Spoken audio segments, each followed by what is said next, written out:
With Vanya or No Party at All by Evgenia Klitsas of Brighton Sands 2216. Narrated by Janine Penfold. "Mummy! Mummy!" Valeria chanted as she hopped down the stairs into Vasiliki's arms. She was a cute little thing, fair braids and eyes the sapphire blue of a lake. These days she was overly excited. It was her birthday next Sunday. She was turning 7. Before long, she began swamping Vasiliki with her chitter-chatter in her usual chirping voice. "Mummy, today Miss Velour taught us a new word. Vaservity, drivesity, or something like that," she muttered. She then went on to tell Vasiliki, rather flatly, about a new girl in class. Vanya was from India. She dragged on in a voice as dry as dust, attacking Vanya's black as pitch hair and condemning the touch of brownness on her skin. Before Vasiliki could even utter a word, Valeria skipped off, leaving her in shock. Was that her daughter saying those awful things? Vasiliki had emigrated to this sunburned country, abandoning all her consciousness of Greece. She knew what it felt like to be put aside because you are different. In time, and after their first grueling period of acquaintance, she had come to love her new homeland with its far horizons and jewel sea. Always keeping Greece in her heart, she often told Valeria stories from the ancient Greek mythology and had instilled a love in her for the ancient gods of Olympus. Then and there, Vasiliki felt the compelling need to do something drastic about Valeria's attitude towards Vanya. It was way over the fence. No, she was not too young. Had, of course, Valeria been some years older, she would have confronted her with words. She would have stimulated a thought-provoking discussion, expressing her standpoint on the beauty of diversity, and allowed for her daughter to delve deep into the reality of it and bring it to life. She would have shed light on the celebration of diversity, which signifies the understanding of the uniqueness of each and every one of us, and acknowledges those distinctive variances and variations that may include our backgrounds, our personality, our life experiences. However, at this point of time, Valeria was just a 6-year-old girl who, apart from being charming, could also be willful and stubborn. Vasiliki had a plan. Walking into the dining room, she found Valeria once again relating the story of Vanya to her dad. The word different came up in almost every sentence of hers. Rather abruptly, Vasiliki interrupted her. "Let's talk about your party," Vasiliki voiced freshly. "Who are you inviting?" she added sweetly. "All my classmates!" Valeria yelled in excitement. "Very thoughtful of you," her mum remarked tactfully. "That means Vanya as well." No, not her!" Valeria bellowed, stamping her feet.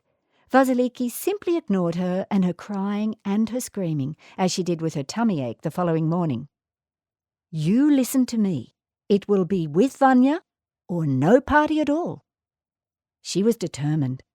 The following days leading up to her party, Valeria was not overwhelmed with excitement. She even kept her endless chitter-chatter under some control. At long last, the big day had come. It was Sunday, party day. Dangling strings of colourful balloons, curtains of dazzling fairy lights, a rainbow piñata, platters with deliciously smelling finger food, and a garden, nothing less than a wonderland. Valeria's dress was a subtle shade of pink with delicate white rosebuds. Vasiliki looked very elegant in her emerald dress and high-heeled shoes, which, in between us, were giving her quite a bit of trouble.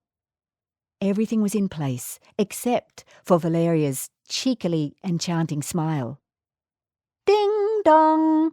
Doorbell after doorbell, kids came rushing in, carrying presents in bags and boxes of all colours and sizes. Valeria was the host of her party, and she was to fulfil that role graciously. She greeted her friends and accepted their presents, letting out a short cry of joy upon opening them. Nevertheless, with every ding-dong of the doorbell, her heart fluttered and her eyes opened wide. Was it her? Was it Vanya this time? She kept wondering. Ding-dong! The doorbell interrupted her thoughts. Turning around, there she was. Vanya, in a cone-shaped long skirt, in the most vibrant pink she had seen, standing bashfully under the fairy lights. What was she to do? Vincent approached from behind, almost startling her. "Come on, dear. This young lady has been on pins and needles to meet you," he exaggerated. Reluctantly, Valeria neared Vanya and took hold of the present she was handed. Just then, Vasiliki stepped in. "You've thanked Vanya, haven't you?" she inquired. Valeria looked into Vanya's eyes. She looked hard, almost piercing her way through. This time, Vanya did not lower them. Instead, she let Valeria reach deep inside. Could she see how much she longed for her acceptance, she wondered? Could she see how much she wanted her approval? "Thank you, Vanya," Valeria said, and shyly took Vanya by the hand to the lemonade stand. "Aren't you opening my present?" Vanya asked timidly.